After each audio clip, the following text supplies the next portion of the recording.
ตื่นมาแล้วกับผู้ใดพี่น้องเอ้ยแต่เศร้าๆผู้ใดหาเชียหยาเชียยุ่งไปหาสอมต้นกล้วยผู้ใดเกิดจ้าแม่นางจ้า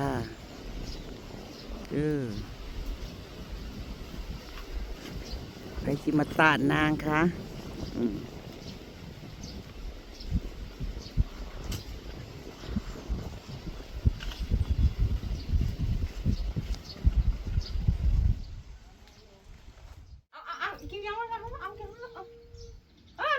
เอาให้กินเอาถือเอาอ่านกินเบิดให้กินอ่านสิกินเบิดปลาอ่านกินผลิตนาจ้ากินเลยไว้ตื่นมาสวัสดีค่ะสวัสดีน้อง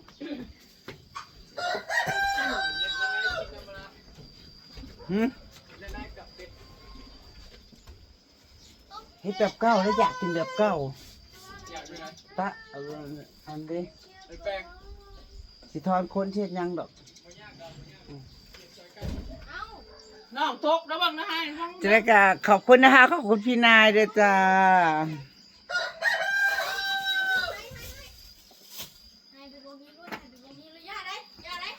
ไปวงกับนาจิกับมุนีนะกับมุนีจ้ะแต่กะพี่นนท์ก็เลี้ยงเครื่องดื่มพอนังทำพอถามพองไปใส่ตื่นมาไปเห็นครับ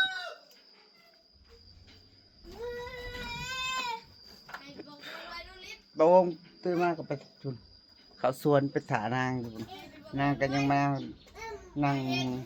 หุงเข่าอยู่น้องหุงเข่ายายยังตื่นมากะอันอยู่ในกินสู้กันกิน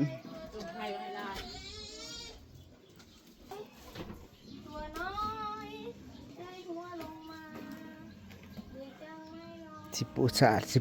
ดอ่ะปูเอาเกลือบอกก้อนเอาเกลือบอกก้อนที่ล่ะ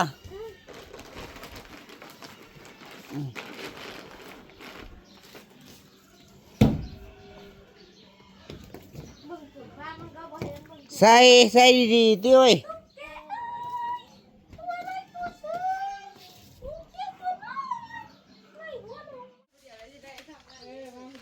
ยูฮู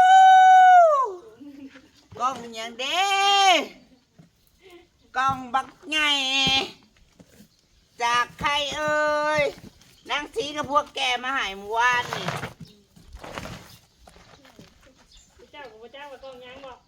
จากคุณนุไลล่ะสุขนิน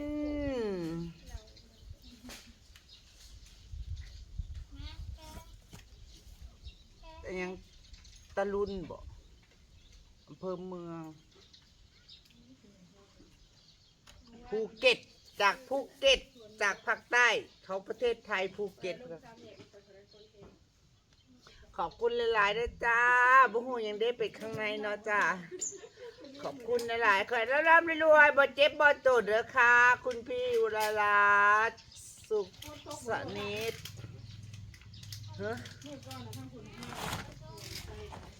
แซมหัวยังอยู่ในนี่เดาให้เดา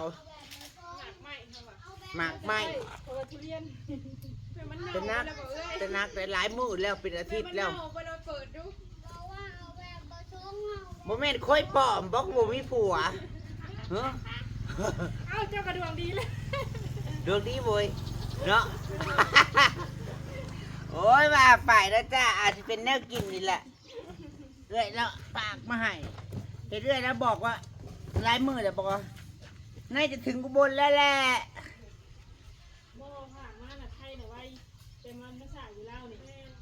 มันมาส่าอยู่แล้วแล้วมาส่าอยู่บ้านเฮาเฮ้ยต้องดึงลงดึงจ้องไว้คนละขางเนาะพี่น้อง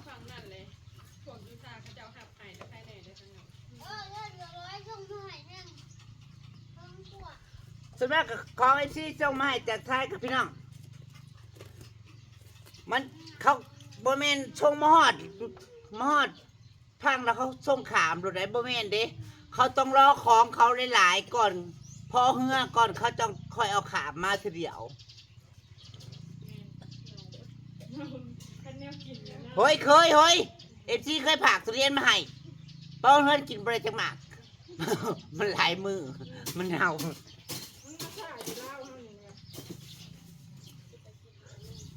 หอมหอมหอมหอมหอมไว้ยหอม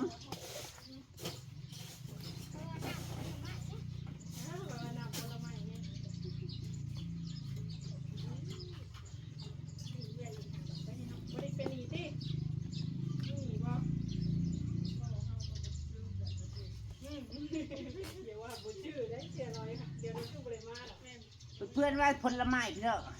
ก็จะเดาว่าผลไม้มันจะเป็นแนวกินเนาะแต่ก็แม่นว่าจักดิชวนต้องทับไปแกะน้ำก่อนหลายมือแล้วนี่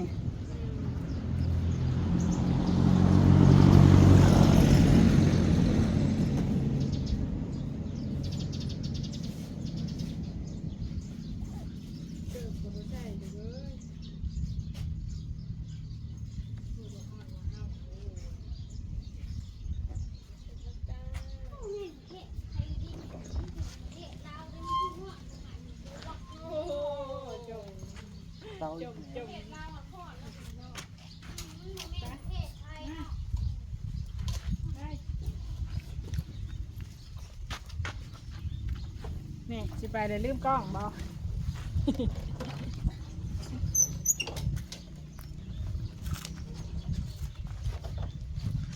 ไป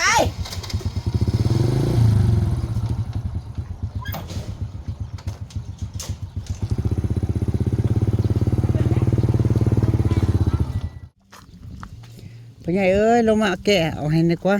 มันหนักโอ้โหเป็นยังดอกแต่เราก็ไม่ได้บอกสิ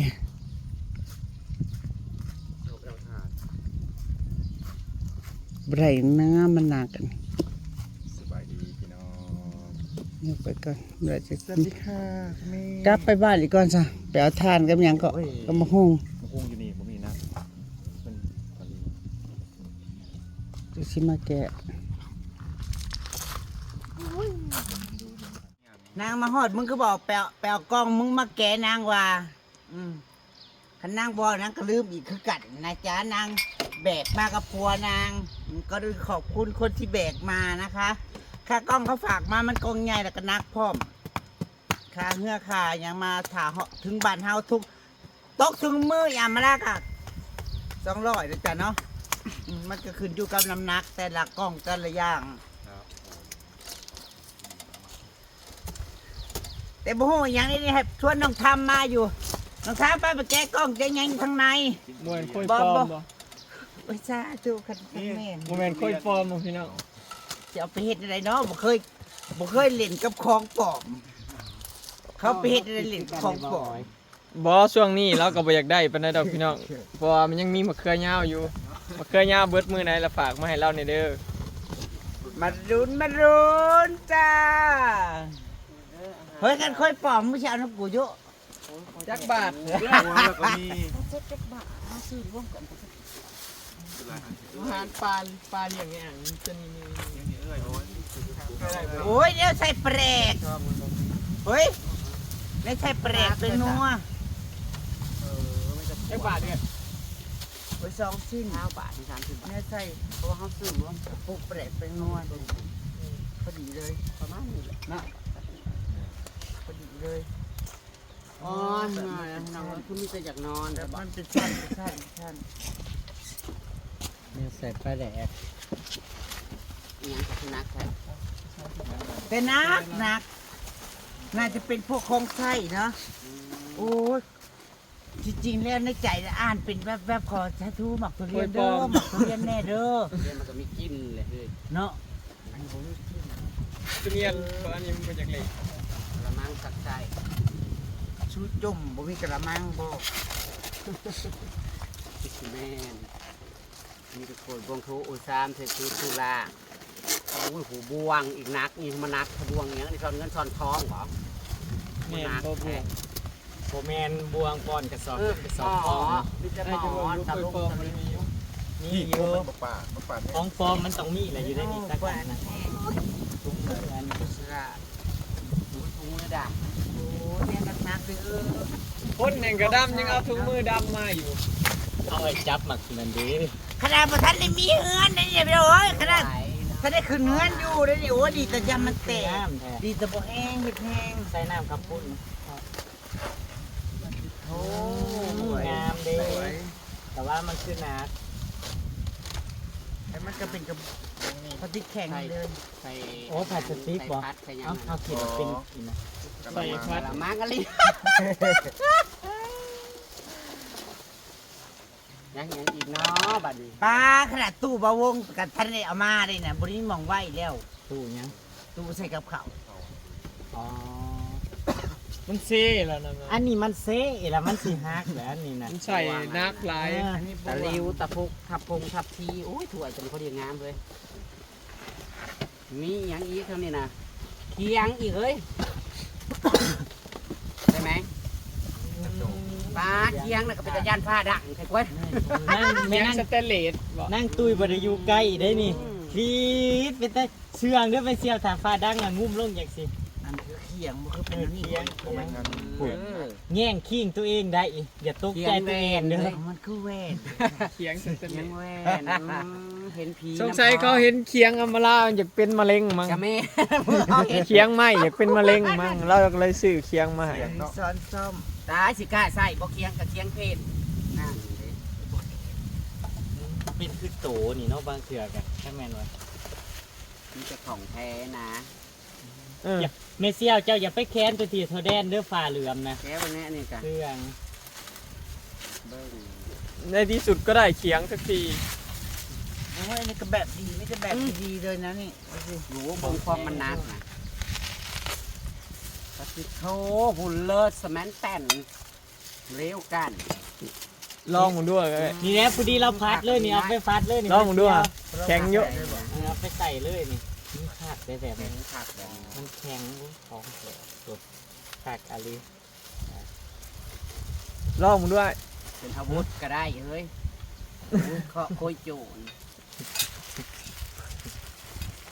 ญาตินั่นเดียวนี่ละเบิดเลย อันนี้ก็ของแท้ มาถึงนั่งตุ้ยนี่ดีเลยนี่ นั่งอยู่ใกล้ นี่ตัด ลองใส่ดูไปหาเห็ดใส่ข้าวเป็ด อุ้ย โอ้ย ตบปาก ตัวนั้นเจาะมาจิ้ม เดี๋ยวนั้นชิม ช่วยน้ำจิ้ม สวยนะนี่มีแต่ใบงามๆเลย อันนี้สิคอย หลายบาทอยู่ได้ใบหนึ่ง เด้ออย่าว่าสั้นว่าสี่เด้อสิคอไปอบมือขาวก่อนอันนี้ อันนี้นะไว้ใส่เลือดแป้งกระแสบเลย อยู่ตามหาง เขาไว้ใส่ไว้จกดาครับดากมนมันออกเลย หอยหอยแล้ว ผม ใส่ ข่อยคอซะขนอนนั่น บัดมองว่างหันสิโยดล่ะ พี่ แนว ก็ ว่าง จกมือนะเอ้ย แม่น ลิฟพี่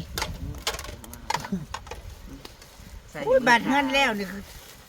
ซ้ำสิบริลงมือซื้อเองนี่นะ จ้ะ เพราะว่ามือขึ้นเฮือนนี่พี่อับอยู่สีน้ำมาพี่อับอยินมือขึ้นเฮือนนี่เครื่องใส่เจ้านั้นเอาใส่ล่างขึ้น ใส่ไว้อีกก็อบผิวกันแล้ว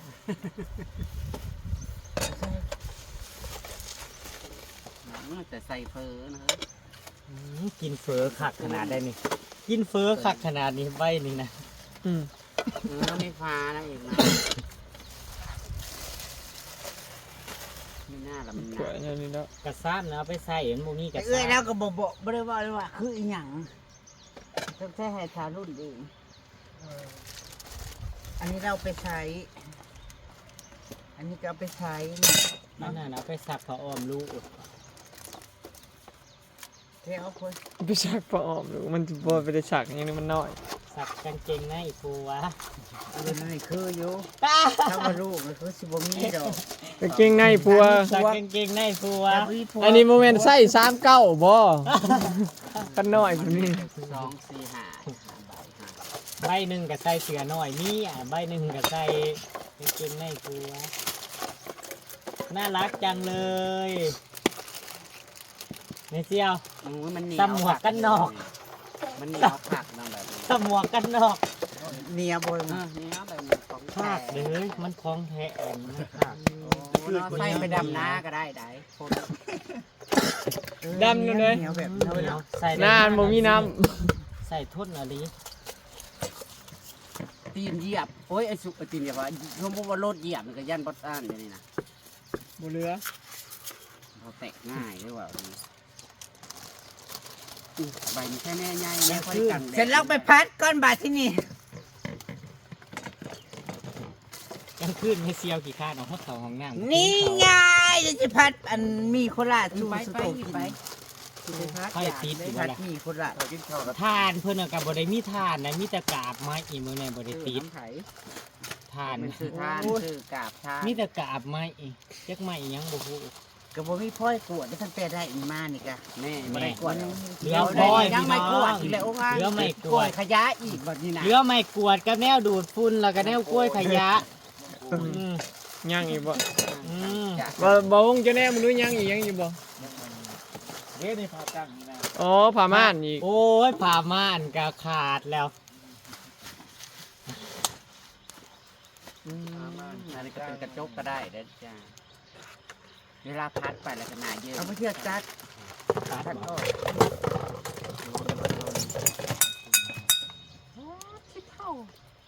ทานมันก็มี ใส่เลยแกมาก็ได้ใช้เลยนะจ๊ะจะยืมจะไปหาขูดเฮ็ดพอเด้ ตาฝนตกเนาะเล่นท่วม จะยืมไปขูดเฮ็ดพอได้พี่น้องวันนี้เนี่ยส่วนเฮ็ดปวกก็ได้อย่างนี้นะ ไปขูดเฮ็ดเพาะอันแล้วเอ้ยไปหาเฮ็ดเพาะนะดีด้วยได้น่ะ ของ เจ้าฝนตกนี่เอาไปโลดนี่ เฮ็ดเผา ฝนตกนี่มันได้หลายเลยแล้วเฮ็ดเพาะนะ โอ้ยเคียงน่ะจะปวดโผโอ้ มันต้องได้แช่น้ำก่อนบ่ เนาะเขาจะไปซอย เซียว จะมาซับอะไรเบอร์โทรหาเอื้อยแล้วเนาะว่าเขาเซหนังก่อน มัน บ ต้ อ อก งมันต้องแช่น้ำก่อนได้นี่ ไอ้ อ่านให้แน่ ข้างฉลากนี่ มันต้องได้แช่น้ำก่อน นำกระทะตั้งไฟใส่น้ำปรุง เติมน้ำสะอาดแล้วก็รอจนเดือดแล้วก็ใส่เนื้อตับต้องตามใส่เส้นหมี่พัดจนแห้งใส่ถุงเขาให้ต้มน้ำให้เดือดแล้วใส่น้ำต้มน้ำใส่หม้อกระทะซะก่อนแล้วก็ เขาลง เดือดแล้วก็จะเอาลงไปพัด เฮ้ยบริพัตรใส่อันหมอกมากระทานนรกบอก เอาบ่แม่นเอาลงไปลวก ก่อนแล้วจังเขาถึงมากล่ะครับและพันนะหงนะ บอกเนี่ยบอก ทำได้หลายพันบริเป็นนี่พัดมีโคราช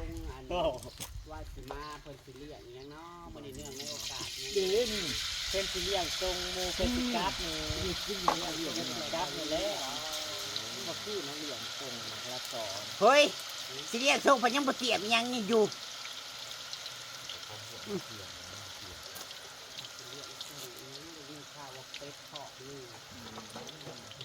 เป็ดกับบ่ทันได้จับ ยังงอดบ่จัก นี่พัดมีคนแรกก็ขอบคุณคุณเอื้อยนะคะเอื้อยคุณพี่จากอุบลด้วยจ้า บุญปากพ่อเสี่ยวได้กินพัดมีโคราช แม่นบ่มีโคราชแม่นบ่ ตั้งแต่พ่อไทยมาเนี่ยเคยปัดกินเท่านึง เป็นจังไดตัวเขาตัวแตก ผัดมันบ่สุกมาสุกแล้วนะเสียงเลยจ้า มีเสี่ยวแทนที่จะสิเอาผักบุ้งมาพัดใส่ เนาะนี่กัน เสียดายไม่ใส่พัดผักบุ้งเลยแค่เอาผักบุ้งใส่นิดหน่อย ใส่บ่ แมว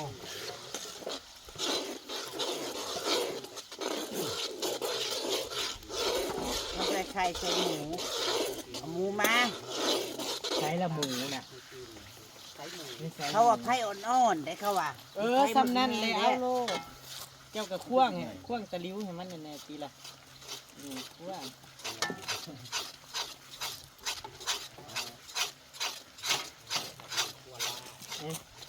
ใส่เลยเนาะ เอาน้ำใส่นี่ก้อนนะนี่ โอ้ใส่น้ำก่อน เจ้ากับบ่เบิ่งก่อนว่าเขาเฮ็ดจังไดอืม เอาใส่ มันน้อยโพดบ่จักน้ำนะ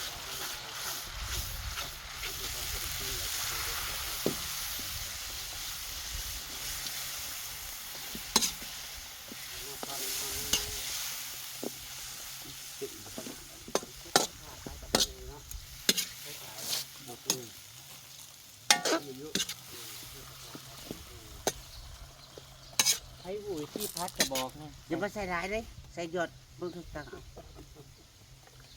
สิได้กินอยู่บ่ขอยย่านต้นแตกเด้ขอยย่านขอยยืงท้องขอยย่านขอยยืงท้องแทนที่พัดมาแก่เหย้าบุญชูว่าเซียวกินกระจก ถ้าจะบ่วงมาหรือบ่วงว่ากินแต่พัดพักเป็นเบิร์ดผักบ่มมื้อนั้นน่ะของขอบนี่นะเต็มเบิร์ดแล้ว ให้เซียวเซียวเฮ็ดพิษสูตรแหละ ใช่เขาเฮ็ดนั่นอีกแล้วใส่หยัง เอาเลยไปจ้า กินอันนี้เด้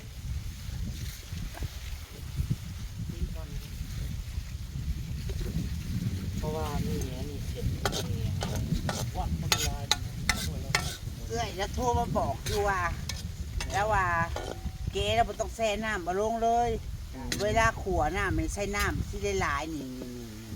นี่แล้วเจ้าก็ใส่น้ำหน่อยพวกเทลงเบิดของรถนะ มันก็เละแต่ว่า เอามันสิเละยังเสร็จมีแข็งหมดเลย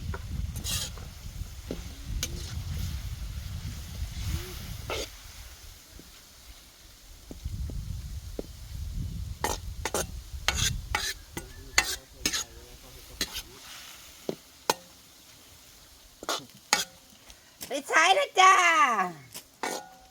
พวกนี้ เอามาแล้วก็ใส่ได้เลยค่ะยับม้วนมัน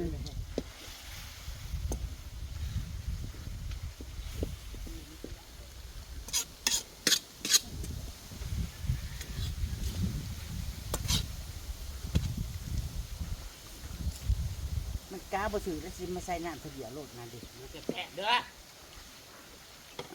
บ่ต้องปรุงเครื่องปรุงอย่างอื่นบ่มันจะ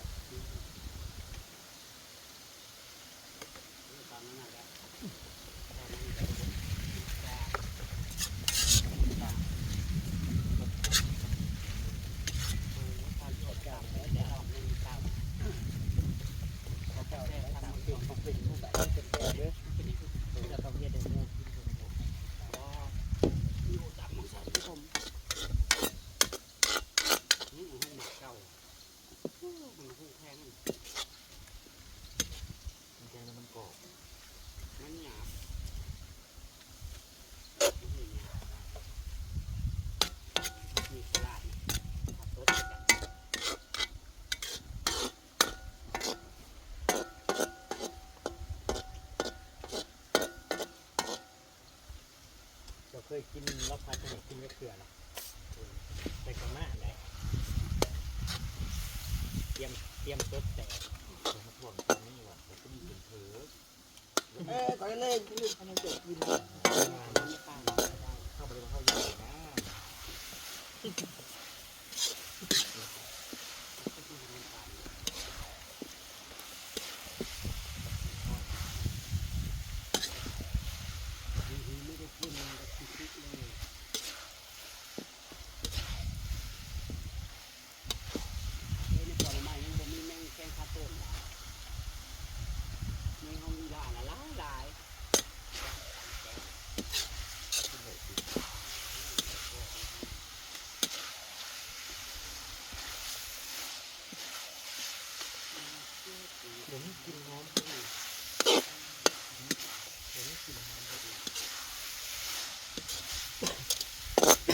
น่าจะประมาณนี้จ้าเรียบร้อยแล้วเขาออกมาพักสักแป๊บนึงแล้วมันเสร็จตัวนะพี่น้องเนาะแล้วมันก็จะเสร็จมันก็จะพุ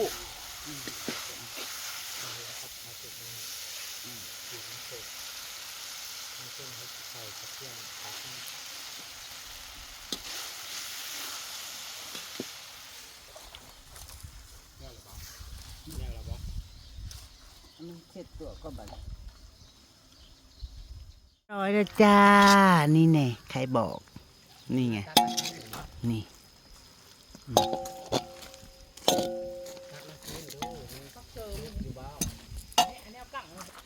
พี่น้องจำลาพาจากกันเด้อจ้าขอบคุณทุกคอมเมนต์ขอบคุณทุกกำลังใจขอบคุณเอื่อยหลายเด้อจากคุณพี่หลายเด้อจ้าฝากของใส่มาใหายจ้าเด้อสวัสดีเจ้า